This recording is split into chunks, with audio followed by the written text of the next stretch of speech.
Deus, um novo renovo, meu Pai. Injeta o teu poder, meu Deus, Deus, no alto da cabeça até as plantas dos pés. Nos desperta para a realidade, para a verdade, isso mesmo, desvenda nossos olhos, segundo a tua misericórdia e compaixão para conosco, em o nome do Senhor Jesus. Foi o teu Espírito que nos trouxe, foi o teu Espírito que nos concedeu essa oportunidade, esse privilégio de estarmos aqui, Deus de infinita bondade, diante do teu altar, diante da tua santa e gloriosa presença, para te honrar, para te exaltar, para te salmodiar, para fazer menção do teu nome até que souber nos buscar. Oh, Senhor dos exércitos, Deus dos tabernáculos, serafins, querubins, Senhor de nossas vidas, Deus que nos criou, Deus que nos formou, Deus que tem verdadeiramente cuidado de nós, aleluia, tem cuidado da nossa casa, tem cuidado da nossa família, em nome do Senhor Jesus, e as palmas glorificam a Deus. Oh, glória! Aleluia! Amém, pessoal? Abaixa só um pouquinho o som. Isso, graças a Deus, mais uma vez aqui nós estamos, em meio às lutas, em meio à dificuldade. Quem é que não tem problema para resolver? Quem é que não tem questão para resolver? Todos nós, né? Mas nós sabemos que, por que nós estamos aqui neste lugar?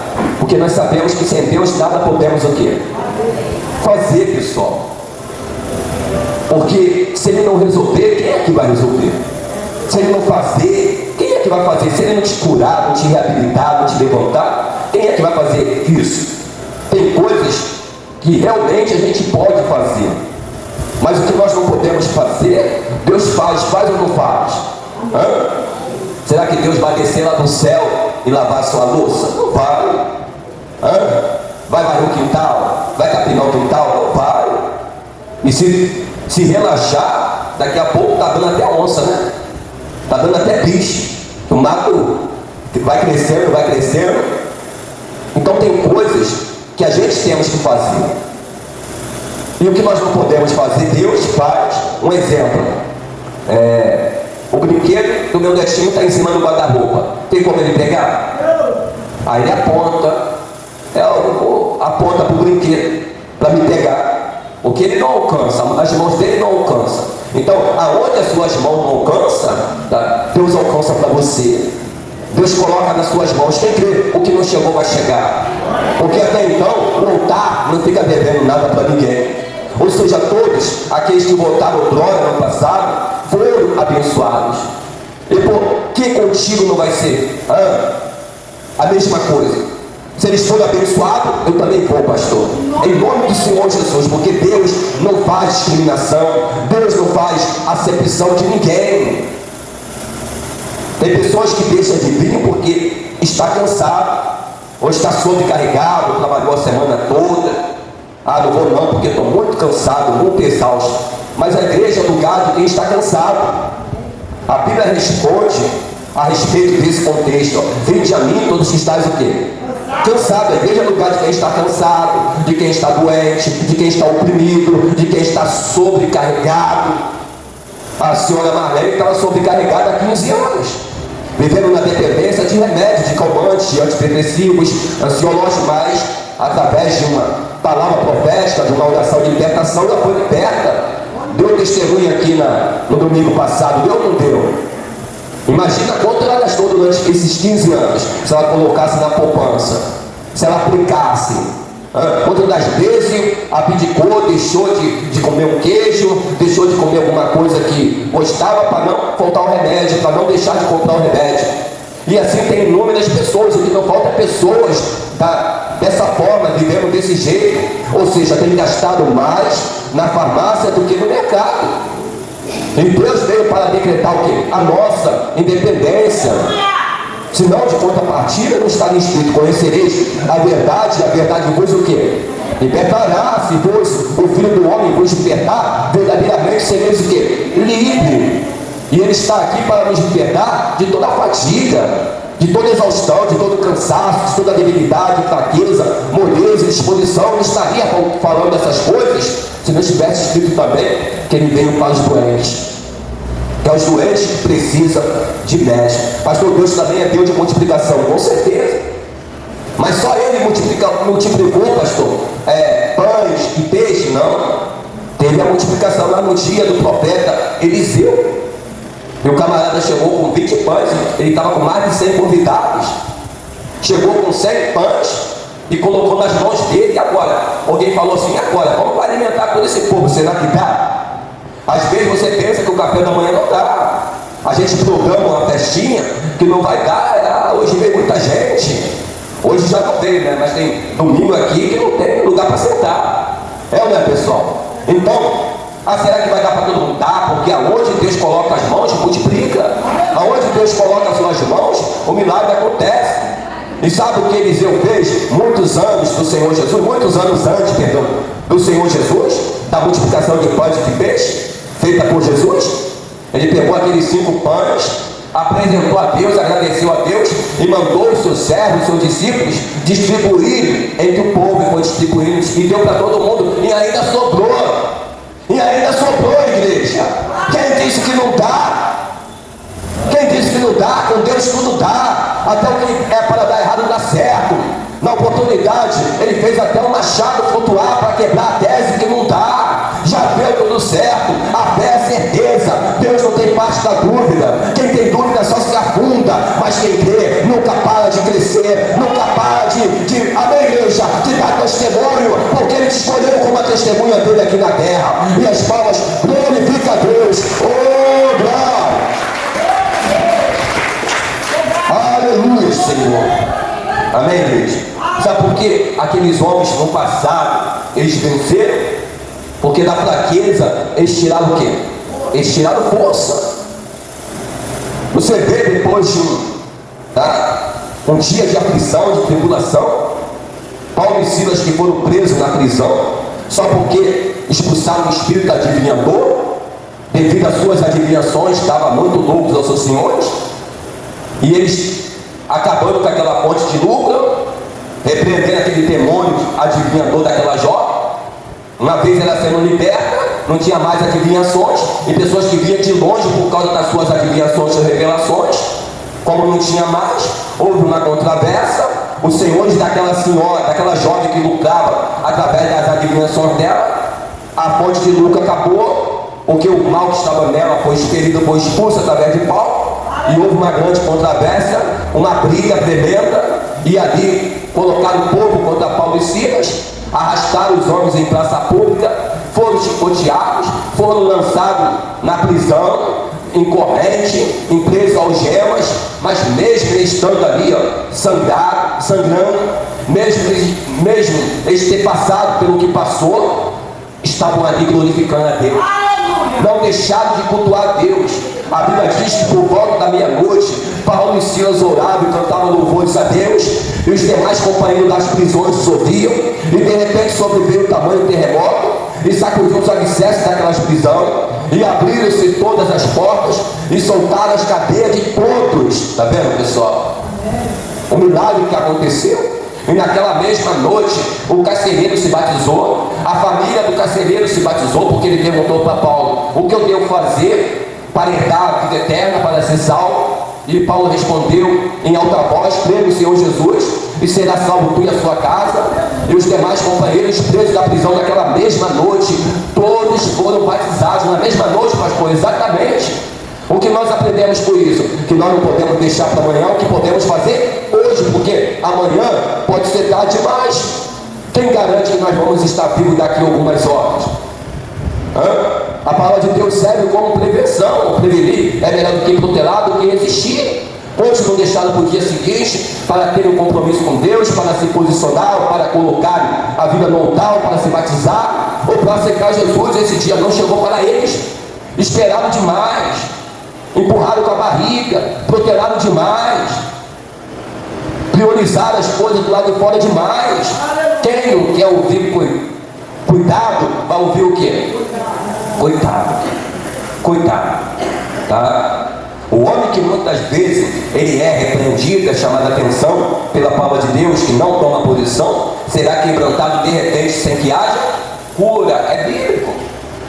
Deus tem chamado a responsabilidade, Deus tem chamado ao compromisso, e a pessoa prefere fazer a sua vontade do que a vontade de Deus. Mas peraí, Quem é que vai morar com Deus? É aqueles que fazem a vontade dele ou aqueles que fazem a sua vontade? A vontade de Deus. Ah, mas eu não vou para a igreja por causa do homem. Não. A pessoa que sai da igreja por causa do homem, é porque nunca entrou por causa de Jesus. A gente não temos que apoiar a nossa fé no homem, porque se o homem cair, a gente cai junto. Você tem que conectar a sua fé em Deus. A gente temos que focar na nossa fé, temos que olhar para Deus, porque é dele que vem o nosso socorro, é dele que vem o nosso respaldo, é dele que vem o nosso suporte, é dele que vem tudo que nós precisamos para vencermos o dia a dia cotidiano, os problemas do dia a dia cotidiano, para vencer os gigantes, os problemas, as perseguições. Mas tem pessoas, o que não falta é pessoas que têm sido vencidas pela dificuldade. E não é a dificuldade, a situação que nos muda, é a gente que muda a situação, independente de lugar, independente de lugar. A palavra de Deus diz que bendito nós seremos na cidade ou no campo, ou aonde colocarmos as plantas dos nossos pés. Nós seremos o que? Abençoados. Bem forte para Jesus. Amém, igreja? Aleluia. Nós falamos, mas onde está aquela passagem que o senhor falou? Mas aqui, ó.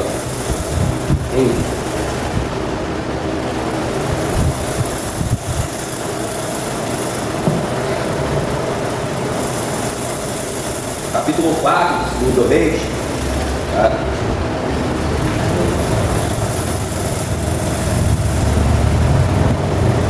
Capítulo 4, segunda Reis. Versículo 42, tá? Aí você pode deixar qualquer dúvida, depois você me pergunta. Marcou aí?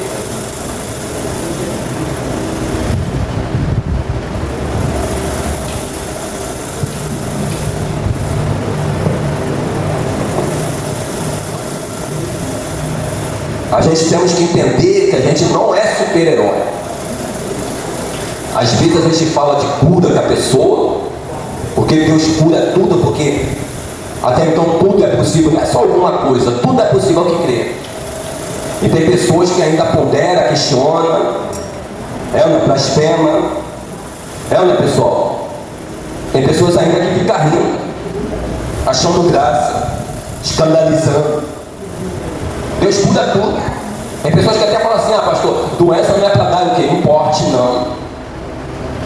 Por um caminho, o que nós temos que entender, que para a gente que estamos na fé, por um caminho, o resfriado vem. Eu estou resfriado. Por um caminho, o resfriado vem. Mas por 7 caminhos fugirás o quê? A doença vem, o problema financeiro vem, a afronta vem, a vergonha vem, as perseguições vêm, mas por 7 caminhos fugirás o quê? Da nossa presença, porque maior o que está em nós do que o que está o quê? Lá de fora. E como isso vai acontecer? A gente resistindo na fé, como aqueles homens no passado resistiram, que da fraqueza tiraram o quê? Força, não se entregaram, não se limitaram. Um dia a gente vai morrer, não tem jeito, mas Deus não quer ver ninguém se entregando. Deus quer ver você lutando, até o último suspiro. Permaneça lutando pela vida, lutando para dar testemunho, lutando para marcar o seu tempo, para deixar um legado, para fazer a diferença, para construir um memorial, uma história digna de ser lembrada. Deus quer ver todo mundo lutando, porque Ele fala que aquele que lutar ou perseverar, aquele que vencer, assentar-se-á à mesa com Ele. A mesa com Ele. Então Deus não quer ver ninguém se entregando. As palavras de morte vêm, os dias maus vêm para todo mundo, mas a única diferença é que aquele que está na fé ele resiste. O que Paulo falou em Efésios 6:10? O que nós devemos, ou seja, fazer para resistirmos os dias maus ou as tentações deste mundo? Se revestirmos. Ele fala, se revestirmos de toda a armadura de Deus para que possa estar firme contra toda investida do inferno, porque a nossa luta não é contra a carne, a nossa luta não é contra sangue, a nossa luta não é contra pessoal, a nossa luta é contra o inferno. potestade do ar, principados, príncipe das trevas. Olha a hierarquia, príncipe das trevas, tá? E demônio que através de um sopro em nome de Jesus ele sai, mas tem uns que já dá mais trabalho, é uma hierarquia. Tem os soldados, tem, mas também tem os oficiais. Tem os oficiais, mas também tem os subordinados, os demônios com patente menor. Então, pessoal, mas Jesus falou que essas castas de demônio não saem senão com.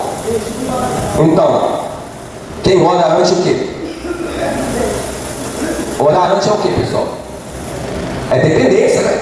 Nós temos que ter dependência com Deus, sermos dependentes de Deus, da oração, porque é o único canal que nos liga, né, aqui nessa terra com Deus. Quem ora depois é gratidão, quem ora sempre é comunhão. Jesus fala sobre o dever de orarmos e nunca desfalecemos o quê? Na fé.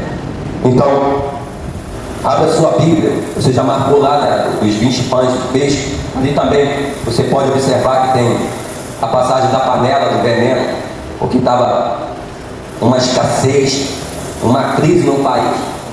E eles ali colheram algumas ervas para fazer uma sopa na panela e pegaram umas ervas venenosas. E o povo, quando provou, falou: ah, Senhor, nos proteja, falando do profeta, porque o que nós acabamos de comer aqui foi veneno, veio erva venenosa no meio. Ele pega um pouco de farinha para mim, o profeta, pegaram um pouco de farinha, colocou na panela e o veneno acabou. Agora vocês podem comer com fartura. Misturou a farinha, o trigo, que significa Jesus, e o problema foi sanado, resolvido, perdão. Então o que falta, na verdade, qual o ingrediente melhor? Jesus na nossa vida. Só Ele pode completar o nosso vazio, tá bom? Bem forte para Jesus. Aqui em 1 Coríntios capítulo 9, 1 Coríntios capítulo 9, 1 Coríntios capítulo 9,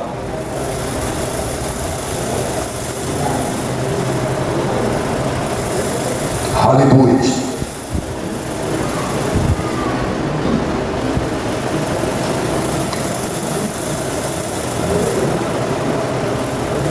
Primeira Coríntios capítulo 9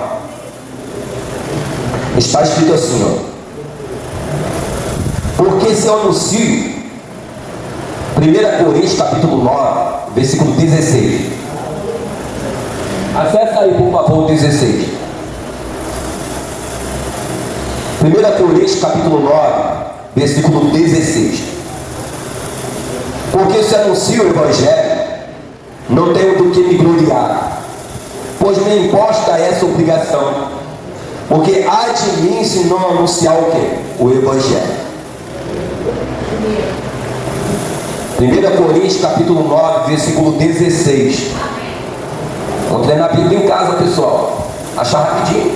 O pastor falou já, pô. Tudo é treinamento, né? Quando eu era obreiro que tinha que ajudar o pessoal a achar a passagem, eu tinha que treinar em casa. Eu ficava treinando em casa pra, na hora que o pastor trazia a mensagem, tá? Eu ali ligado já. Tudo, na verdade, Deus abençoa através do esforço, né? Do esforço. Né? Nem a irmã ali, a dona Maria, nunca é tarde para aprender, né, dona Maria? A senhora não sabia andar de bicicleta, né? E aprendeu? Eu vou ficar na tua frente. Ah, pera ali, legal, hein? Mas a senhora caiu, não? Mas aprendeu, aí tá feliz. Legal, né? É uma felicidade, né? Agora não desaprende mais, né? Aprendeu é uma coisa que não desaprende, né? Nadar, né? Aprendeu a nadar, é para toda a vida, né? Bicicleta também, dirigir também, né, pessoal? Mas tem, quando se trata assim, às vezes, de coisas de matemática, por exemplo, coisas que eu já esqueci, não sei mais fazer uma fração, entre parênteses, né? Tem que respeitar os sinais.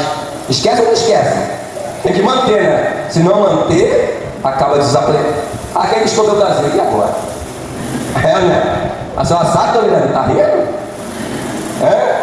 Né, pessoal? Também forte para Jesus. Ô, glória!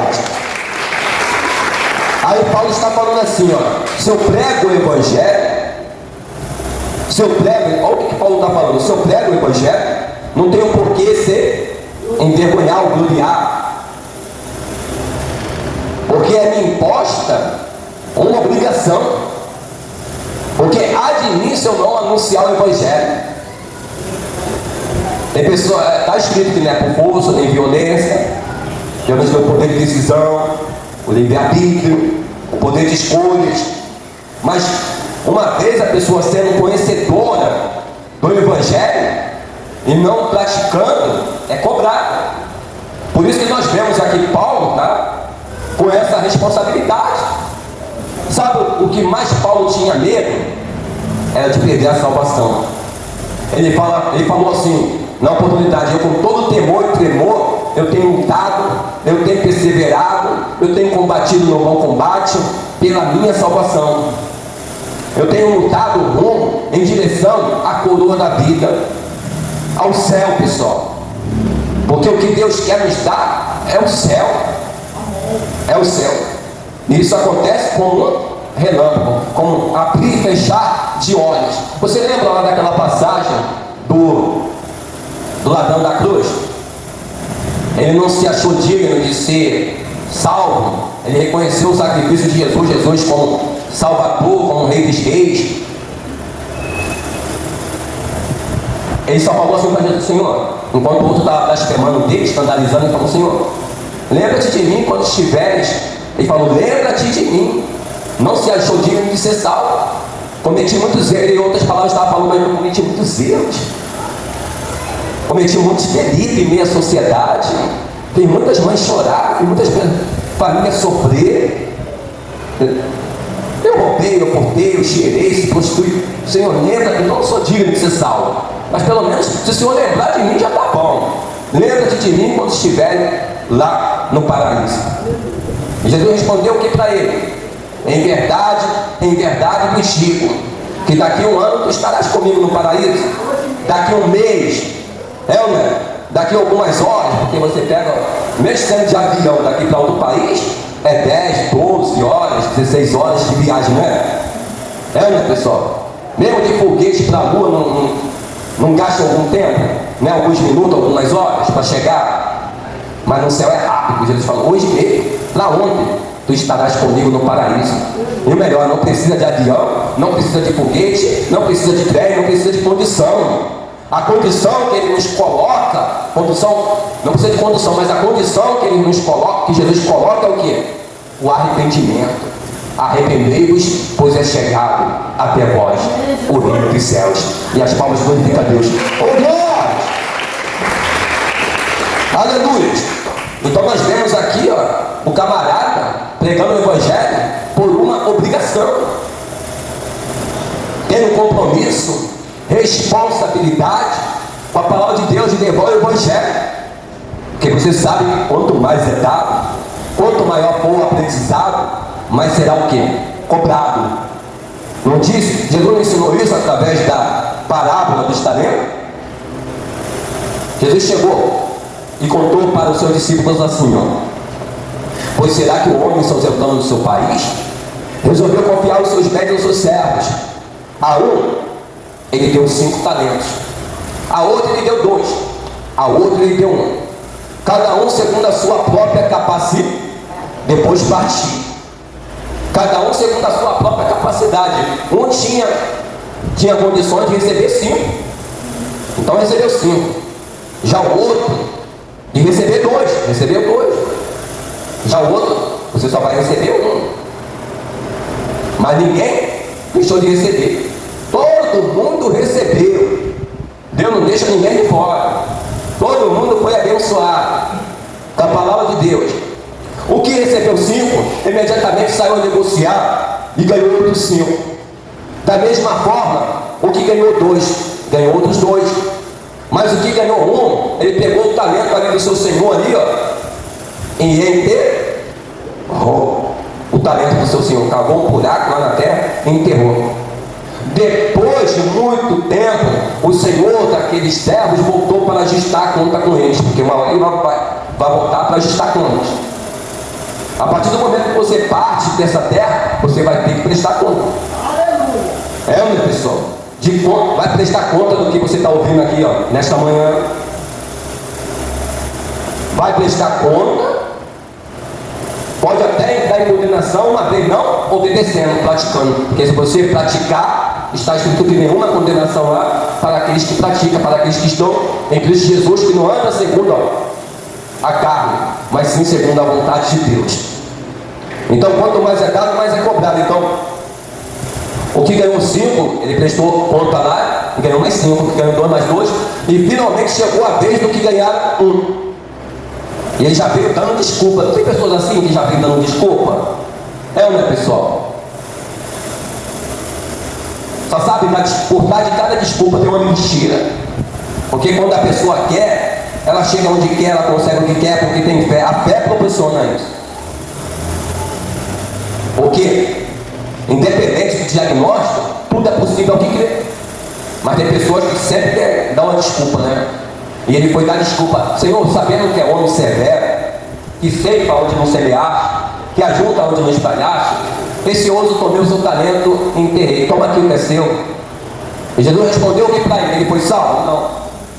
Porque não prosperou o talento. Jesus chamou ele de inútil, servo inútil. Poderia ter aplicado o meu talento aos banqueiros e receberia com juros o que é meu. Por que você não pediu ajuda aos banqueiros? Por que você não pediu ajuda aos obreiros? Se estava com problema, por que você guardou problema para você? Estava passando por dificuldade, por que guardou para você? Que soberba é essa? Que orgulho é esse? Está passando por dificuldade e não se abre com ninguém? Se abre com o pastor, ele vai poder te orientar, te ajudar, espiritualmente falando. Ele vai te ajudar em nome do Senhor Jesus. Porque quando as pessoas estavam com problema no passado, viúvas com problema no passado, financeiramente falando, quando chegava até o profeta, Deus abençoava ou não abençoava? Abençoava. Pois muito bem, tomarei o teu talento e darei àquele que tem 10. Pois aquele que muito tem, se ele terá e terá com abundância. Mas aquele que não tem, até o que tem, ele será tirado. Lançai para fora o servo inútil nas trevas exteriores, e ali haverá choro e ranger de dentes. Está vendo? 2 foram salvos e 1 condenado. 3 chamados, 3 foram chamados, 2 entraram, 2 foram salvos e 1 condenado. 10 virgens foram chamadas, 5 entraram e 5 ficaram de fora, 50%. 4 sementes, parábola do semeador. 1 entrou e 3 ficaram de fora. Quem é a semente? É a palavra. Tá? É a palavra de Deus. E o território somos nós. Tá bom? Então, se você, uma semente, já que a gente tomamos essa direção, a semente que caiu à beira do caminho, Jesus falou de 4 sementes. Um semeador saiu a semear e semeou 4 sementes. Uma semente caiu à beira do caminho, e logo a seguir veio Satanás e arrebatou a semente daquela pessoa do coração, para não suceder que uma vez crendo seja salvo. E a outra semente caiu no meio dos pedregais.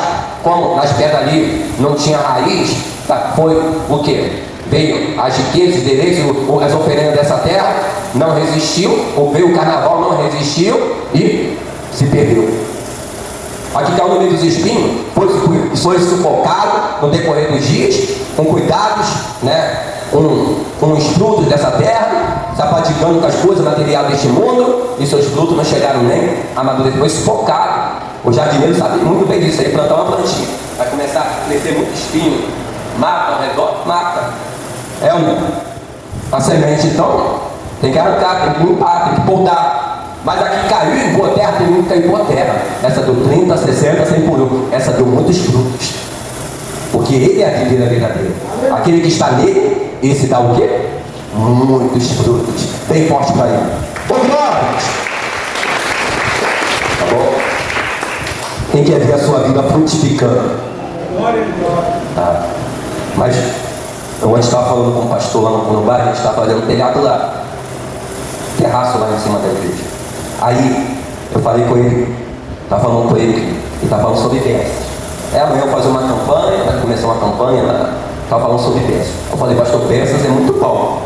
A gente conversando lá, tá? Porque o testemunho glorifica a Deus, é importante. Mas Cadê os que foram abençoados na Bíblia? Cadê Lázaro que Jesus ressuscitou de 4 dias? Ah, mas cedo ou mais tarde morreu então. O principal é abençoador. Porque tudo passa nessa terra. Ele não sabe da nossa necessidade. Se a gente levar o povo a priorizar Deus, as demais coisas vos serão acrescentadas. Está primeiro o reino dos céus e a tua justiça e as demais coisas vos serão acrescentadas. Cadê os que foram curados na Bíblia, amor? Mas cedo ou mais, mesmo sendo curado de câncer, mesmo sendo curado de lepra, mas cedo ou mais tarde partiram. Tem pessoas que só vêm para a igreja por causa da bênção, por causa da campanha, porque está desempregado, porque está no sufoco, está com a corda no pescoço, está com problema conjugal, profissional. É ou não é, pessoal? Familiar, e vem para a igreja. Aí depois que recebe a bênção, não volta mais. Comida no papinho, pega o caminho, mas não volta mais. Não sabe ela que o principal é abençoador, tem que colar com o abençoador. Porque ele não quer só te dar uma bênção financeira. Ele não só quer te dar a cura, não, saúde não. O que ele quer te dar? O reino. Ele quer te dar o céu. Ele quer te dar, no abrir e fechar de olhos, o direito de viver com ele para toda a eternidade. E as palmas glorificam a Deus, igreja. Oh, glória! Aproveita essa oportunidade, porque tem oportunidade na vida que é única. Eu já perdi a oportunidade na vida que foi única, e até hoje eu me arrependo. Vai ter momentos na sua vida que você vai estar sozinho. Vai estar sozinho. Você já viu um hospital, algum hospital com cama de casal? Você já viu? Não tem cama de casal no hospital. É você sozinho ali, é você e Deus. Você já viu caixão com 2 lugares? Você já viu alguma fatura, alguma conta chegar com vários nomes? É o seu nome que é só o teu nome que está ali. A conta é sua, o problema é seu. Então para de ficar vivendo a vida dos outros, vivendo para os outros, esquecendo da sua. Valoriza a sua vida, seja ela espiritual, tá? Ou social. Valoriza, se cuida, né? Se cuida. A Bíblia diz que é medição, corrupção, que a gente temos que cuidar aqui, da vida espiritual, mas também temos que cuidar desse corpo, que é o templo do Espírito Santo. É, né, pessoal? É lá que eu vou morar. O pecador o quê? Mas você não acredita que vai morar? Pode o milagre acontecer? Quando você não titubear, não duvidar, quando você acreditar, e assim o demais, ele fará. Oh, glória! Louvado seja Deus, bem forte para Jesus. Amém, pessoal? Aleluia. Pessoas que querem viver pelos outros, vida dos outros, esquece dela. Está errado. Primeiro você tem que se cuidar. Aqui está de pé, tem que se cuidar para que não venha cair. Já vem buscar pela família a primeira vez. Busca por você. Se fortalece espiritualmente, para ter força para buscar pela sua família, pelos seus filhos. Não, né, pessoal? Só pede pelos outros, esquece dela. É egoísta consigo mesmo. Jesus ia para o monte para buscar o quê? Virtude, para buscar poder. Ele nos ensinou isso. Para se consagrar. Para vencer aquele, tá, que veio para matar, roubar, destruir. E quando ele descia do monte, ele já descia preparado. Primeiro ele buscava por ele. Depois ele já descia do monte. Depois da consagração, ele já descia, já libertando, transformando, curando, libertando dos demônios, curando os enfermos, purificando os leprosos. Pregando a salvação, a vida eterna. Quem está entendendo? Então Paulo está falando aqui, se eu prego o evangelho, não tenho do que me gloriar. Porque sobre mim pesa essa obrigação. Porque há de mim, em outras palavras, se eu não prosperar o meu talento. A porta não é estreita? É ou não é? E a gente não temos que se esforçar para passar por ela? O diabo vai fazer de tudo para te tirar da fila. O diabo vai fazer de tudo para você não passar pela porta estreita. E você sabendo disso, deve se cuidar, tem que se revestir. Tem que colocar força. Se não colocar força, não vai. Mas não vai mesmo. Ó, o justo viverá o quê? Mas se ele recuar, se ele retroceder, a minha alma não tem prazer nele. Aquele que lança a mão no arado e olha para trás, não é apto para o reino dos céus. Tem que colocar o quê? Força. Senão não vai. Ele falou da porta estreita, da porta larga. A porta estreita são poucos que passam por ela. A porta larga são muitos que passam por ela, que conduzem ao inferno. Se a porta estreita são poucos e a porta larga são muitos, nós chegamos a uma conclusão, uma definição que vai mais pessoas para o inferno do que para o céu. Triste essa notícia. É muito triste falar isso. Mas por que acontece isso? Porque nem todo mundo quer dar ouvido à palavra de Deus, quer se sujeitar. Prefere fazer a sua vontade do que a vontade de Deus. E a Bíblia diz que nós temos que buscar enquanto podemos, enquanto Ele está nos dando oportunidade, enquanto o coração está batendo, enquanto está de pé. Não quer comer pão, não tem que ir na padaria comprar? Não vai ficar sem comer pão. Mas pastor, é só palavras, palavras o vento leva, tá certo. Você pega uma receita de bolo, é só palavras. Mas você só vai comer bolo se colocar aquela receita em prática. São mais de 32 mil promessas aqui. Você só vai ver resultado na sua vida se você colocar a mão na massa. Se você colocar em prática. Ah, mas eu creio. Por crer até os demônios creem, mas não obedecem. Você crê é obedecer. Obedecer é melhor do que sofrer de ser mais um rosto em minha multidão. E sabe por que eu não vou desistir? Você não vai desistir? Por quê? Porque senão o último estado passa a ser melhor ou pior. Eu não vou desistir porque eu não quero voltar lá para o final da fila, segundo a misericórdia de Deus, pastor. Eu também, segundo a misericórdia. Eu não vou desistir, eu não vou jogar a toalha, porque aquele que lança a mão no arado e olha para trás não é apto para olhar com Deus, pastor. Ora por mim, então ora por você. A Bíblia fala que temos que orar uns pelos outros. Tá bom?